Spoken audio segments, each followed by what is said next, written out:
Hello, welcome back to For the Win. Back at it for the start of the playoffs, FedEx St. Jude Championship. It is the first of three playoff events for the FedEx Cup. I believe $18 million on the line to first place. And we just wrapped up the regular season, Paulie. Not the best tournament here for the win, for the Wyndham Championship. But a big win for Cam Young. He's one of the young players on the tour that was winless and had like 8 second place finishes. And he finally, shakes the monkey and wins it pretty easily. I think it was a 4 or 5 shot victory. At one point, he was up 9 shots.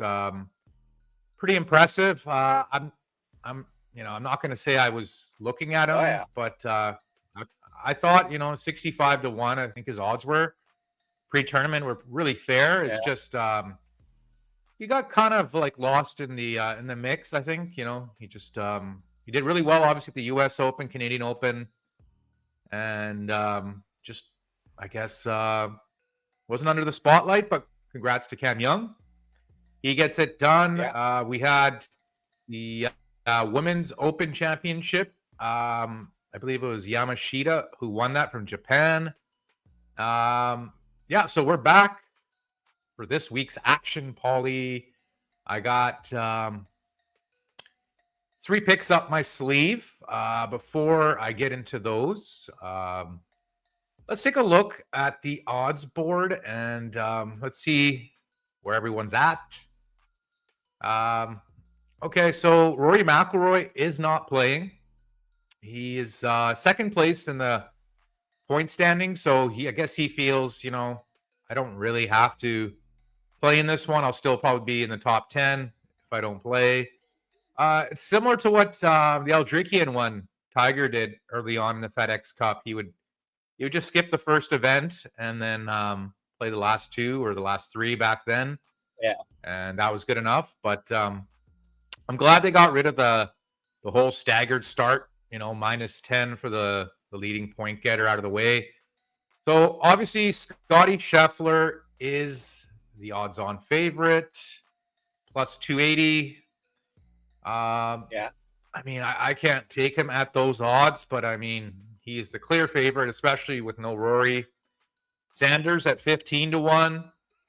Then we got a few guys in the 20s: Ludwig, Fleetwood, Morikawa, Justin Thomas, Fitzpatrick, Henley, Hovland, and then 4 guys in the 30s: Matsuyama, Cantlay, Aaron Rai, which I'm surprised his odds are that good, but he did play well last week.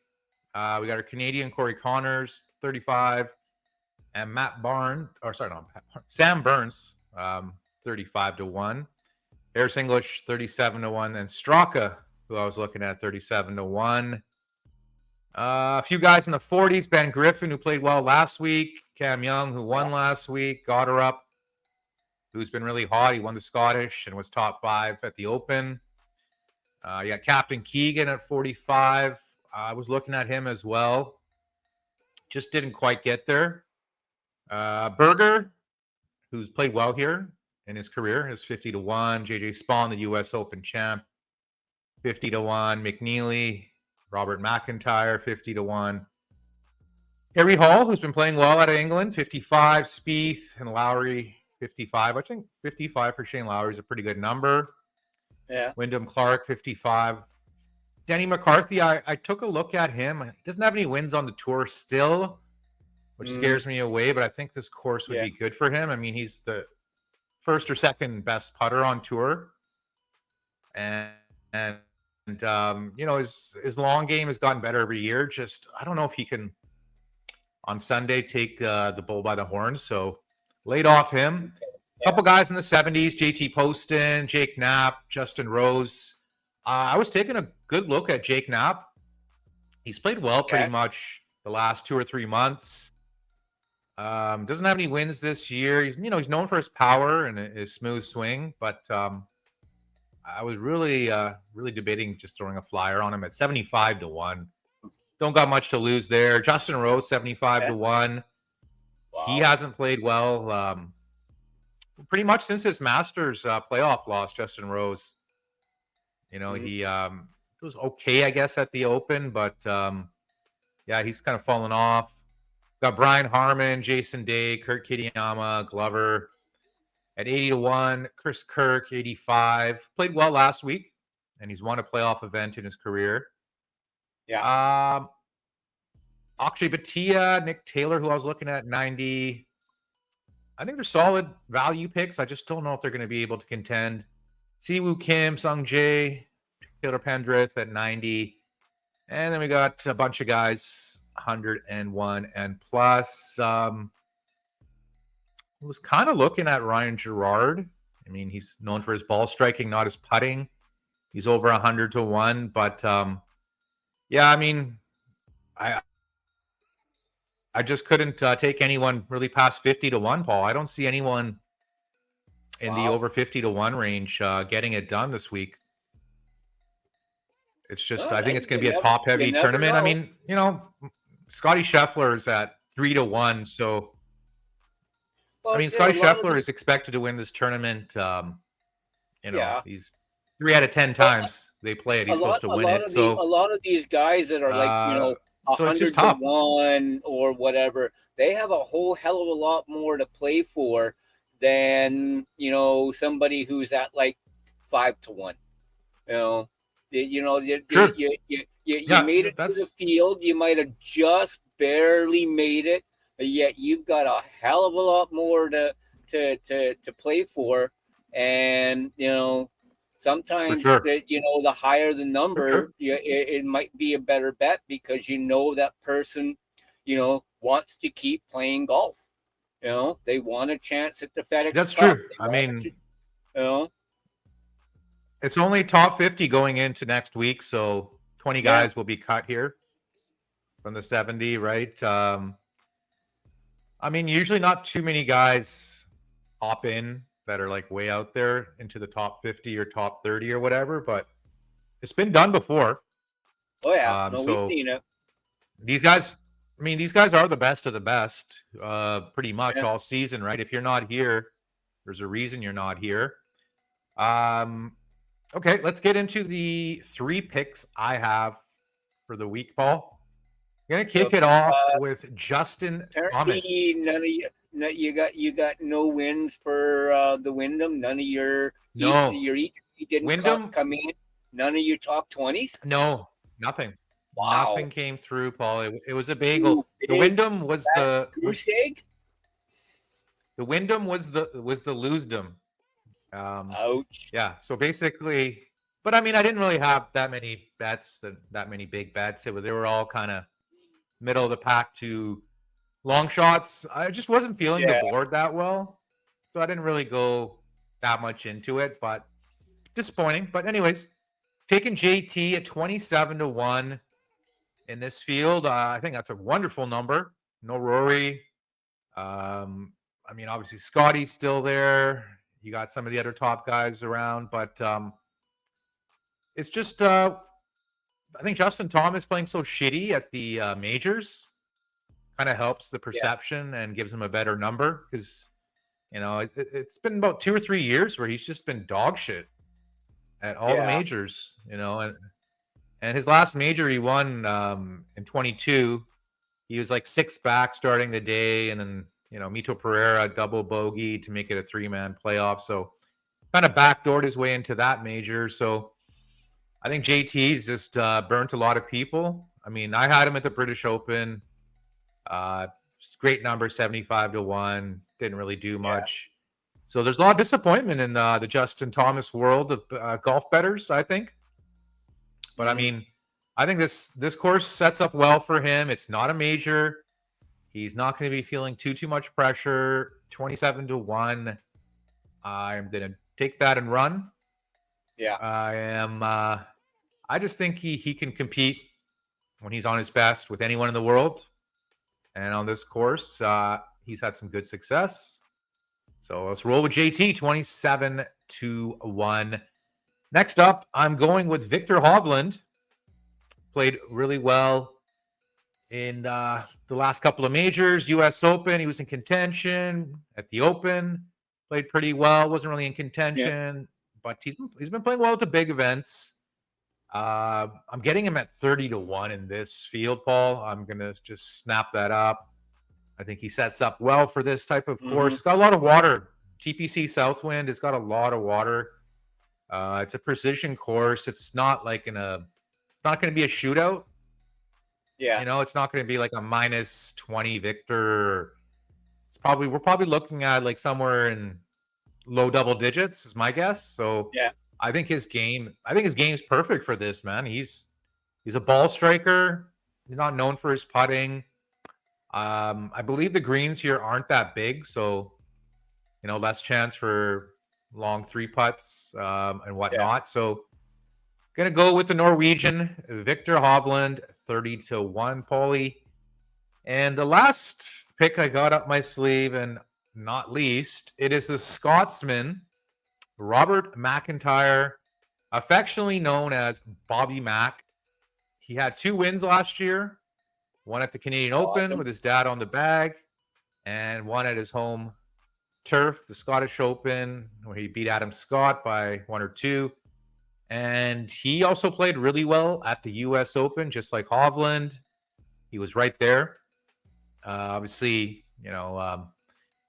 JJ Spawn had that miracle putt on the 18th hole, gave him that 2-shot victory. Had he 3-putted, we might have had a playoff, right? But that's then. This is now. I'm getting Bobby Mack in this field at 50-1. World-class player. Just hasn't won this year.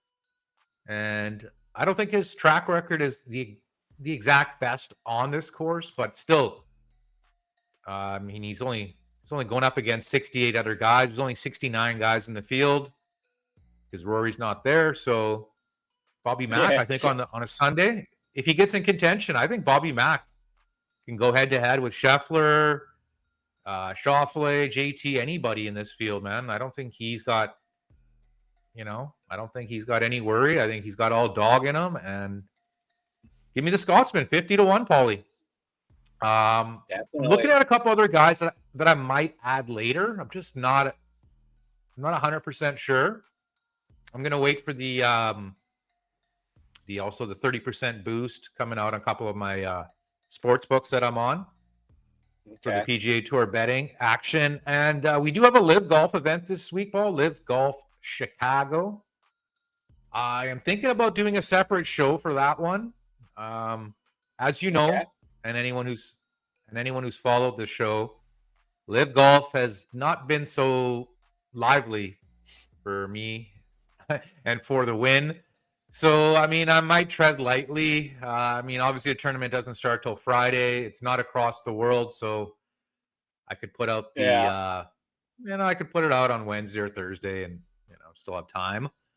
But that's what I'm thinking. There's a European Tour event. I might have a pick on that or two, just for shits and giggles. But other than that, I think that pretty much does it for this week's episode for the win. There's no top 20s available for any of your picks on the. There are top 20s. I'm just passing on the top 20s just because 2 of them I'd have to lay juice with JT and Hovland. I'm like, I just don't really want to lay the juice there. I'm like, if they win, they win, because it's a small field too, right? It's only 69 guys. So I mean, there's no cut type thing, and it's just kind of it's almost like a live event. So it's I don't think investing in the top 20 is that much positive EV.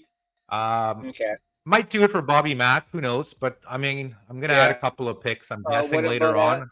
What about an 8 places each way bet? Are any of those I think so. Yeah, I'm looking at a couple of guys in the 90-1 range or higher, and then it's worth it to take the each way with those guys because you're getting 1/5 of their odds. So if they're at 100-1, you're getting 20-1 for top 8, right? So I'm looking into some of those guys, maybe for an each way, maybe Ryan Gerard, maybe Nick Taylor. But yeah, those 3 guys I got going right now are more of the top heavy guys. And then I might take a shot in the dark, long shot with a couple of guys. I'll just post that onto the thread on the YouTube post.